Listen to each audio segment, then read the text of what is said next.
সারা দেশেই বন্যার পানি নামতে শুরু করেছে, তবে দেখা দিয়েছে বিশুদ্ধ পানি ও খাদ্য সংকট। পানি কমার সাথে সাথে কোথাও কোথাও শুরু হয়েছে নদী ভাঙন। প্রতিনিধিদের তথ্য এবং ছবিতে দেশের বন্যা পরিস্থিতি। জামালপুরে যমুনার পানি ধীর গতিতে কমছে, তবে পানিবন্দী মানুষের দুর্ভোগ বেড়েছে।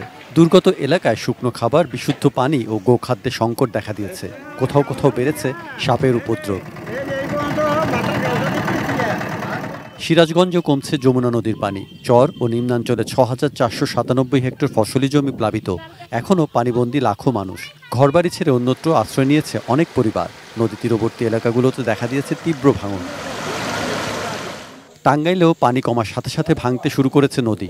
তীরবর্তী এলাকার বাড়িঘর, হাটবাজার ও ফসলি জমি, রাস্তা, কবরস্থান, মসজিদ সহ অনেক স্থাপনা নদীগর্ভে চলে গেছে। চারাবাড়ি ব্রিজের সংযোগ সড়ক ভেঙে ৫টি ইউনিয়নের অর্ধলক্ষাধিক মানুষ যোগাযোগ বিচ্ছিন্ন হয়ে পড়েছেন।